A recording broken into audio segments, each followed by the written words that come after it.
Hello, everybody. Welcome back. I know it's been quite some time. In fact, it's been well over half a year, and I'm sorry I didn't make any more updates during that time.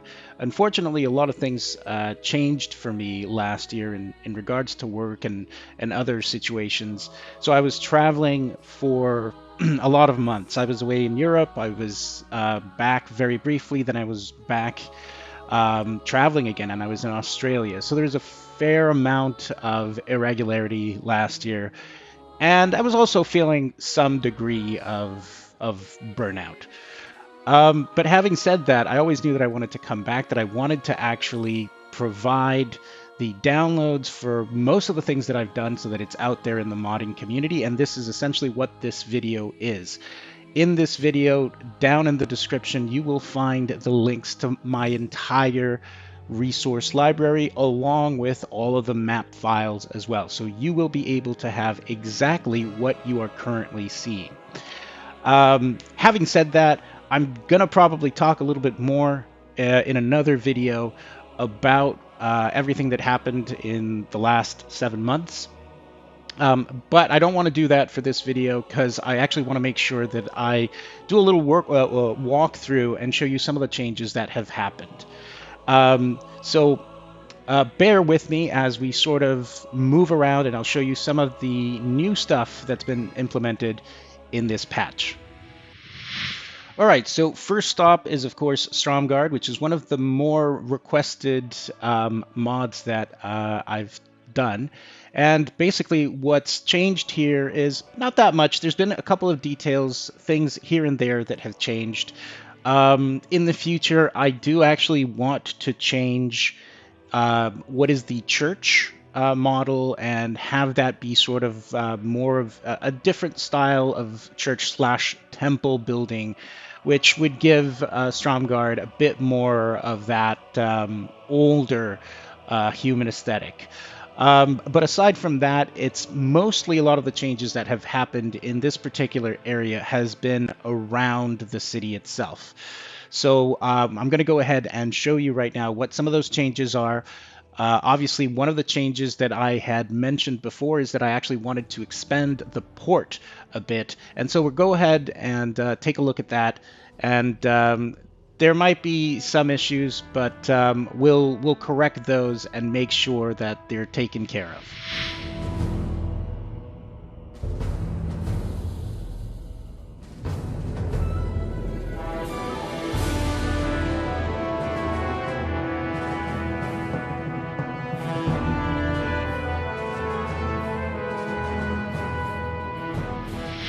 Alright, so as you can see, we're here at the port, and the old port has been changed, obviously. So it's an extension. I wanted to have a little bit more room for the docks, and we now have 2 spots for different ships. As you can see, there's a bit of an error here. I don't know why this sails aren't aligned properly. It's a matter of going into Nogget and making that correction. So for those of you who get the pack and the ADTs, you'll have to do that. It's just a matter of rotating it, so you don't even have to move it. And then we have the 2 spots for the 2 different ships, along with the smaller ship that was here before, and there's some ladders to actually climb back up, as well as the addition of a new lighthouse, which is an island that I had to bring up from the water, add its little port and all the different little details. So that's something that's going to provide interesting space for those of you who want to actually either use it as is or actually improve on the port structure. The next change that I want to show you is I want to show you the surrounding woods around the actual city, because there's been some changes to that, and we'll go ahead and jump forward right now. Right, so one of the things that I wanted to show you, obviously there's a little bit of work done here because I've added 2 different mines around the city. Again, I'm thinking about people who might actually want to create this as a starting zone, so there's a bit of a rearrangement of the areas immediately around the city without having to have to change the area's default level 30 to 40, I believe was the case. And obviously I'm being attacked by NPCs because I don't have my GM mode enabled. But one of the things, so there's the mine that I added there, and the other thing is the NPCs that were in the city are now surrounding the landscape. So we needed a place to put all the syndicate NPCs, and so this is the place where I've actually chosen to do that. So as you can see, they're now hidden inside the bushes, hiding, just waiting to pounce on different people. We're going to go ahead and I'll show you immediately some of the other places that are here. There's a very sort of ruined settlement area where you have the different syndicate NPCs. We're just going to climb and show you, for example, the NPCs that were previously in the castle. You will now find up this particular area where there's a little encampment. So at least from the point of view of my server, the development server, none of the quests have been broken. It's just the NPCs are somewhere else. Like here you'll find Lord Falconcrest, and the that's Otto. So essentially what I went ahead and did was I just moved the NPCs to areas that would make sense. Right, so the next thing that I want to show you is I moved the ogres that were also inside the city. So you moved the syndicate, you moved all the NPCs. I went ahead and did the same count as they were inside the city so that, quests and the opportunities for drops remain the same as they would have in vanilla. And before I do that, I'm just going to make one slight correction here, and there we go. We're going to go ahead now and we're going to take a look at the Ogre Cave. This was here in vanilla, but I decided to expand it as I added the NPCs or the mobs that were pushed out of the city. So as we come in here, we come into the back. We now see that, sorry about the flying, that the ogres have set up their shop and encampment around this area, and so it's still a valid target for NPC quests and much more. But the thing that I really do want to show you, which is something that I quite like, considering the history of Stromguard, of Trollbane specifically, which were elements that I left inside the city, which was, the conflict that humans had with trolls. So I thought it would be interesting to include a tribe of trolls nearby that had been enslaved by some of the ogres that had been pushed out of the city. So I went ahead and I created this very interesting little space. For those of you who are wondering, this log/tube is entirely cosmetic. So you can clip through it. So I actually had to put something underneath inside the log to be able to walk through it. Ideally, I'd be able to, get a solid version of that, not have to worry about it. But for the time being, it's where it's at. So we come here, and this is where we're going to find this tribe of trolls that have been enslaved by the ogres, and they are the Split Bark tribe. And obviously, you have them begging their overlords, and it's just a great little space that I managed to create. And bring forth some of those interesting elements. And this is obviously why they are called the Split Bark. But yeah, it's a cool little area. It's nestled in the mountains. It's taking advantage of some of that empty space that Blizzard had when they designed. And here we go. We have the Gorgak, which is the Split Bark chieftain. and all of the split barks obviously entertaining him and his court. So it's a cool little space. I enjoyed it quite a bit. Um, and yeah, it's one of those fun little developments that I added into the area surrounding the city. So what I'm going to do right now is I'm just going to give you a flyby of the zone, and we'll move on to something else.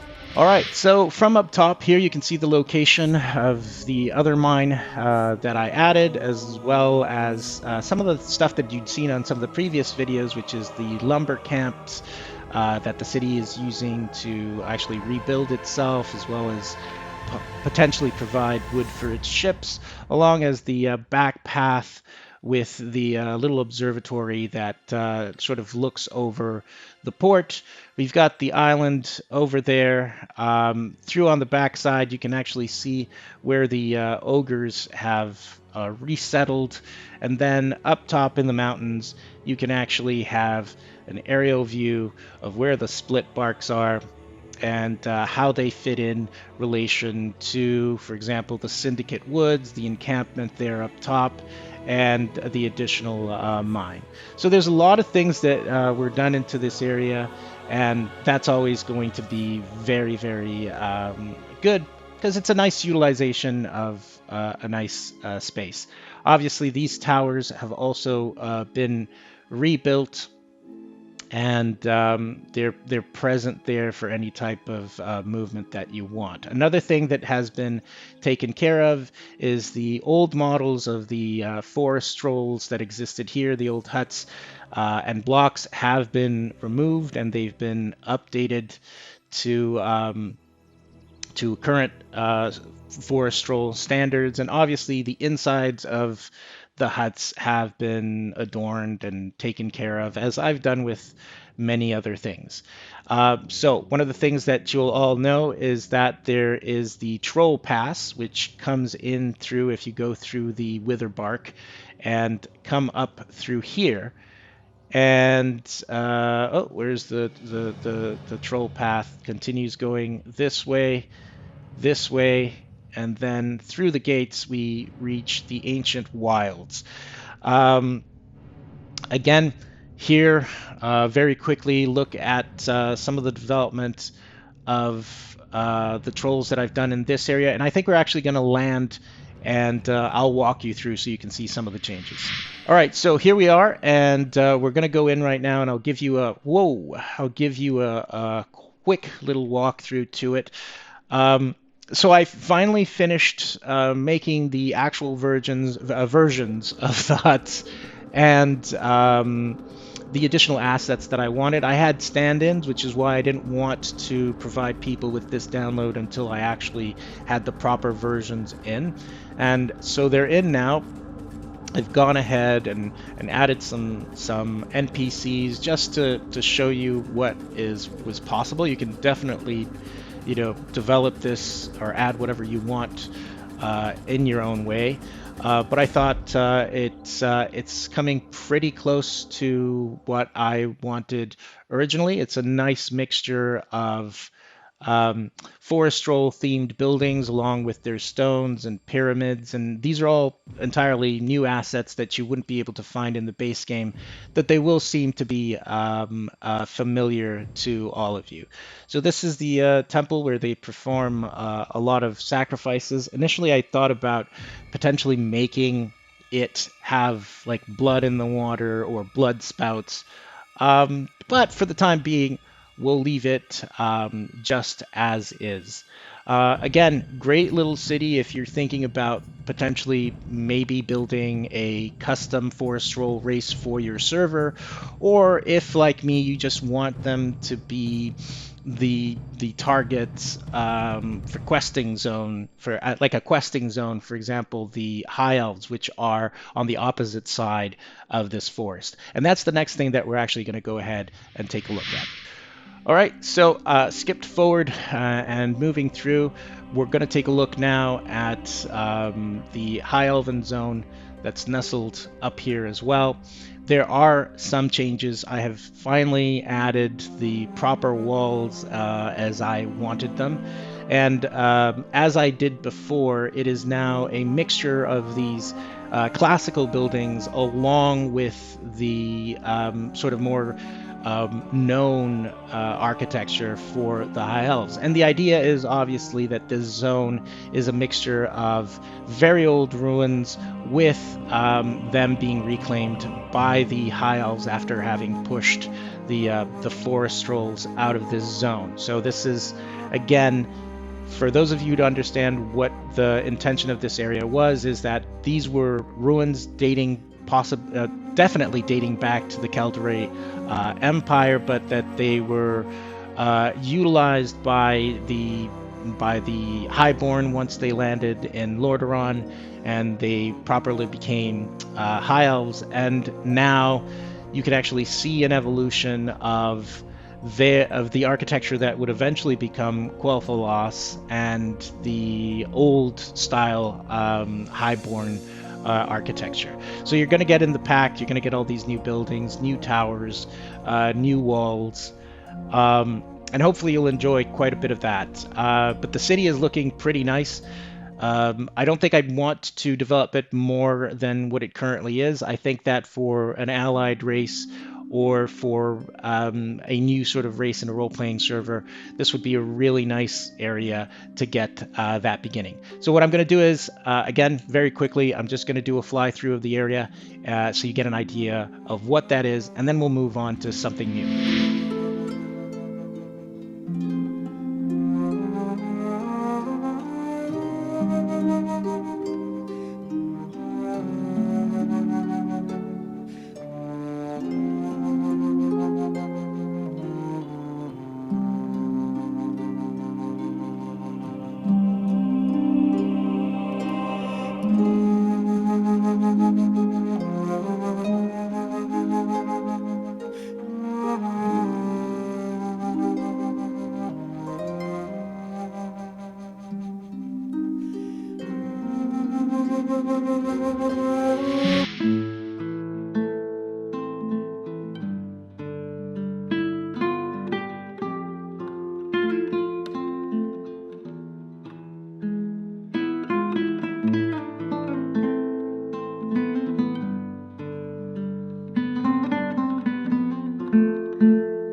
All right, so now we're on the other continent, on the very, very bottom of Kalimdor, and what we have here is Southport, which is something that you've all seen me working on for a very long time.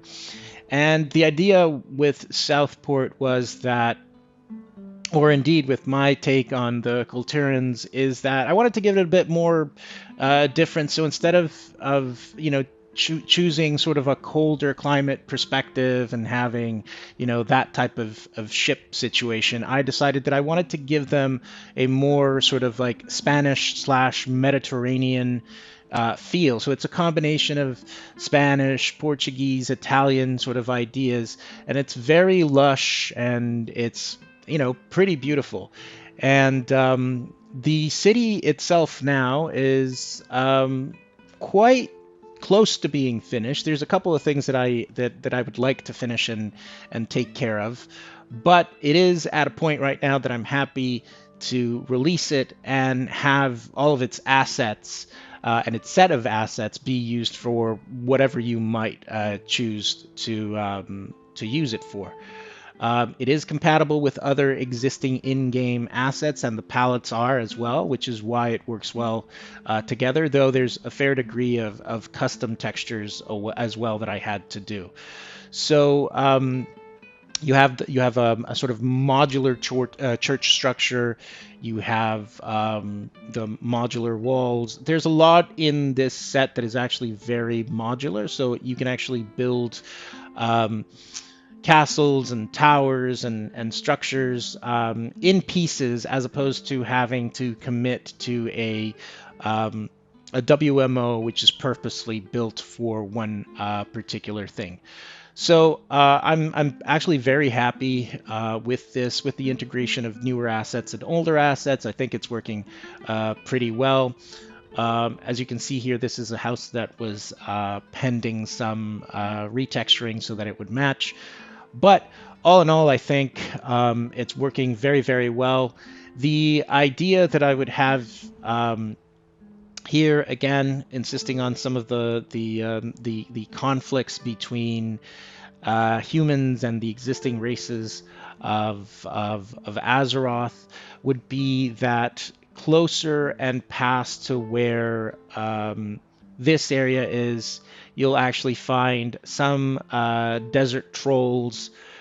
So you can have this sort of a conflict between the native races, and obviously this large naval outpost that the Kultirans have built here. So that's where you can see this path up here, because it'll potentially lead to some sort of I want to say that my idea is like a Machu Picchu version of a troll settlement up here. And it shows some, nice in-world parallels, obviously, with the Spanish colonies and the Incas as well. So I thought that would be an interesting thing to develop. So you'll be getting this in the patch as well. Now let's head back to the Eastern Kingdoms, and I got something else to show you there as well. All right, so another thing that obviously has been requested quite a bit is the back of Stormwind mod that I have. This doesn't look like anything fantastic. Obviously, this was done, not this map, but the back of Stormwind was modified and changed through Cataclysm. So I decided to do something similar to that here. And that's what we have here. So we have the cemetery. It's close to the Cataclysm version, but it's actually a lot smaller. Now, the thing that I'd been receiving a lot of questions and requests for were obviously Northvale, which is up through here. And I don't mind flying through these areas because they're very, very rough. Especially this particular area here is very rough as compared to Northvale, which I feel is in terms of details quite finished, or quite close to being finished. And obviously a nice sort of like autumn take on sort of the elven aesthetic. Now this particular area here, which does not have the most up-to-date, I believe, building of this zone, but nevertheless, the idea here was not to create a forest, but rather an open field with sort of wrecked buildings, and think the Pelennor fields of Lord of the Rings, if you want. The idea is that because these back fields are actually very close to the Searing Gorge and the Orc presence over here, that this would be a natural battlefield. Hence why we have this wrecked village in the middle of the fields. And ideally what we would have would be patrols and posts from Stormwind coming in here and having sort of field battles with some Black Rock orcs coming down from the mountains. Similarly here, when we go past these particular mountains, and like I said, one of the things that I wanted to do is have bandit camps and have human, more sort of feral humans, or I'll call them barbarian humans, if you will, in these zones as sort of the main mobs. This is entirely unfinished, but this would be a lead up, as I've shown before, to a new tunnel that actually takes you up into Dunmoreau. Again, the exit is right here, and so that's a work in progress that I never got to, but at least I mapped it out because I knew exactly what I wanted to do, and I also wanted that connection.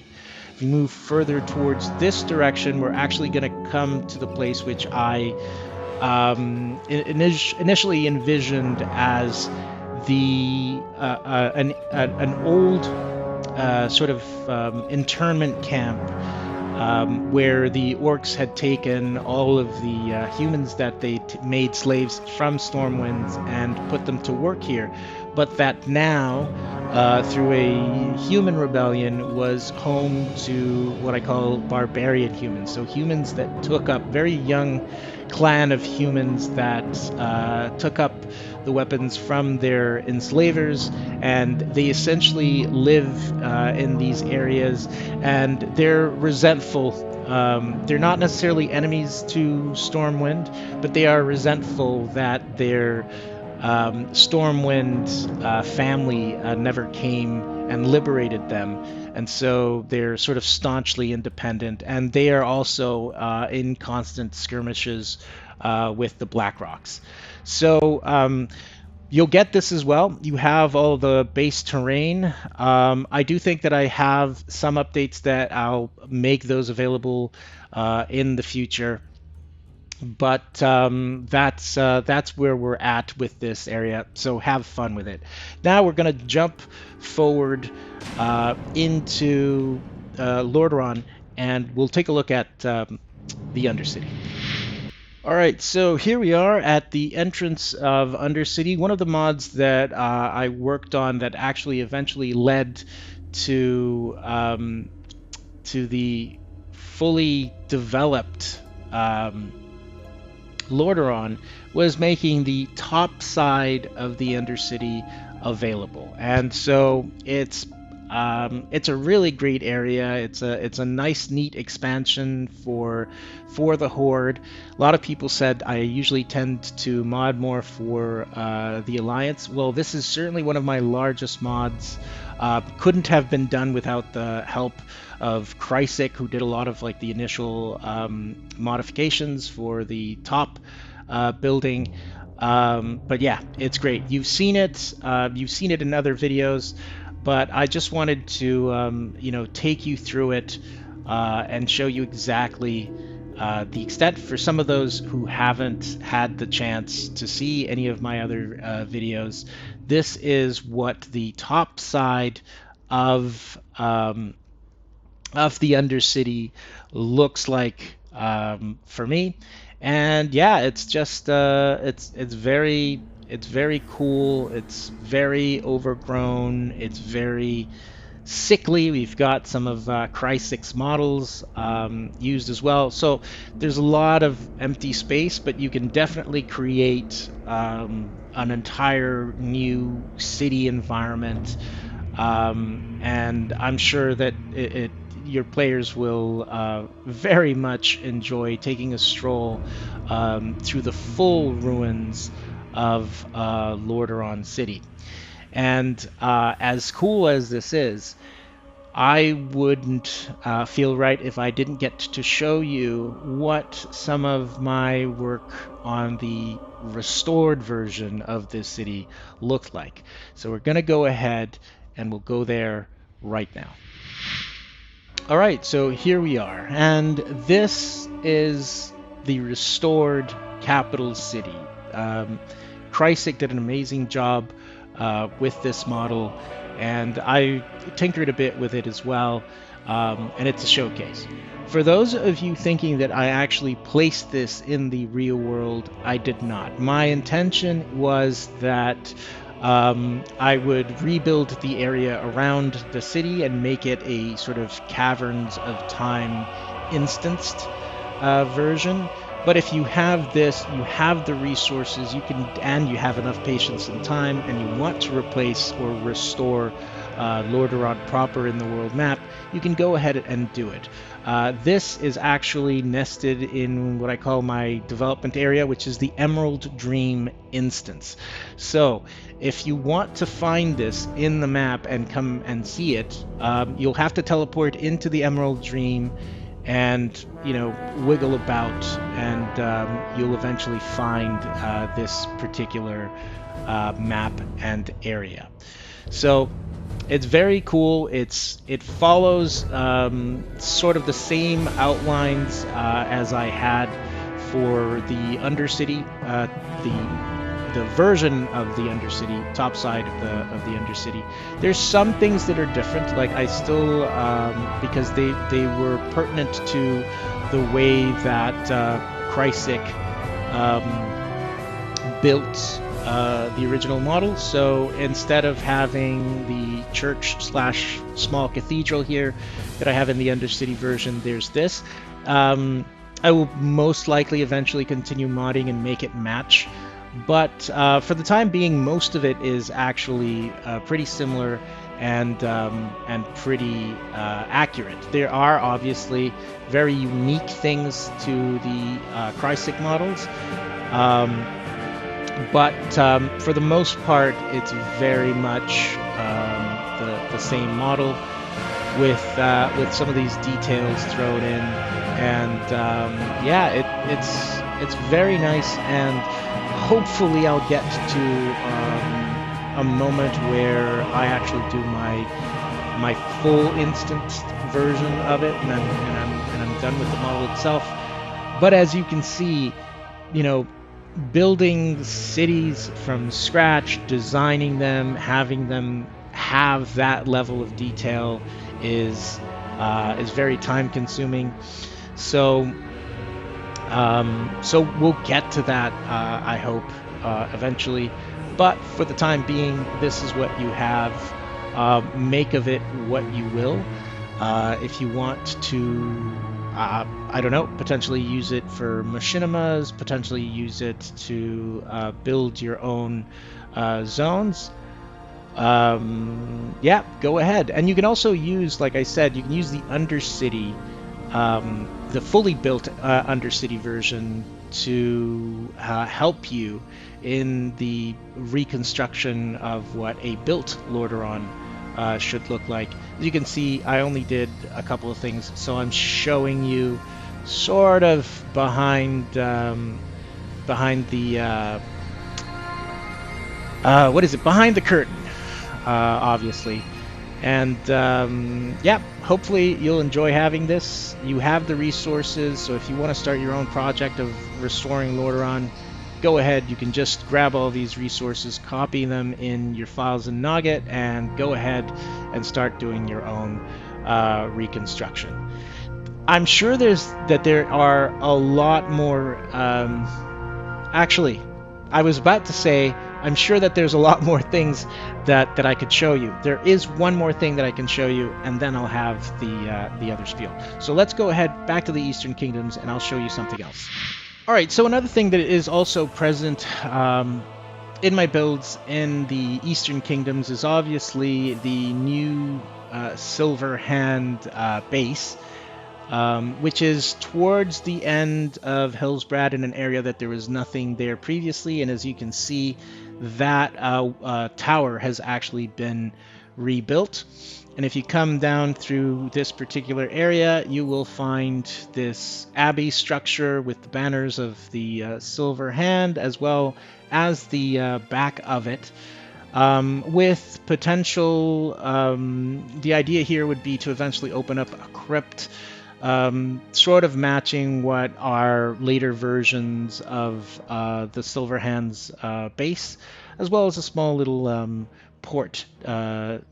Not even a port, maybe a small dock area that is a point of communication between there and South Shore. But more importantly, one of the things that I wanted to show you is that I actually started developing would be the Gilneas section of the map. And before, while it was just very limited to what was behind the wall, now I think it would be potentially appropriate to historically sort of like set the boundaries of what Gilneas would control. So Gilneas originally would have been in control of all these areas, including I believe it's Amber Mill. I forget what the town that's that away, but I still haven't changed that. And as you can see, I actually began to change some of the old models of the trees. They're all located basically exactly where the previous models were, with the exception that now they've been modified to have a bit newer textures, but they are new textures at that. So we're going to go ahead and basically move forward. One of the things that I did change was Pyrewood. So Pyrewood now reflects the Gilnean architecture a little bit like it would have been in Cataclysm, but in Cataclysm it's pretty wrecked. So this is a sort of reconstructed version of Amber Mill, and yeah, it came out pretty good. The NPCs are still there. Some of them might be a little bit out of place because obviously the layout was somewhat different. Yep, you'll get the my versions of like these Gilnean theme houses, but that are actually built on the same footprint as regular human houses, as well as some buildings that have interiors which or like this, which is an inn version but with the Gilnean skin.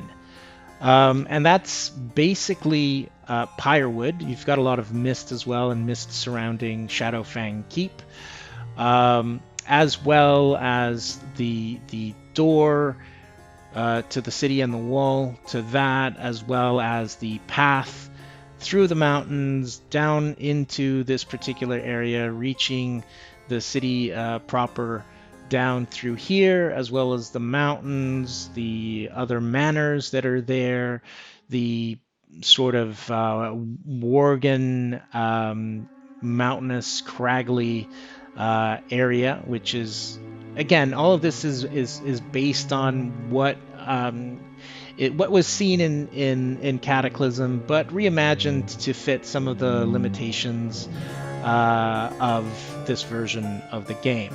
Another thing that I expanded upon was the area continuing the wall, because I finally incorporated the wall properly.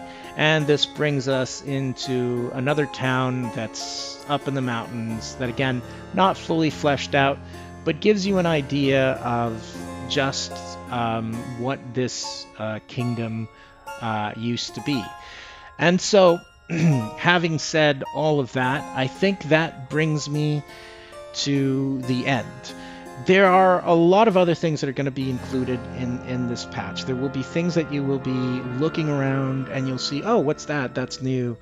I can't possibly remember all of the modifications that I've made to my server, my maps, and hopefully I'll be able to, to come back and provide you with updates. But in the meantime, I hope you enjoy the full resource pack. I hope you enjoy all of my maps. I wanted to make sure that this was out there for the modding community at large, specifically because I had been inactive for such a long time.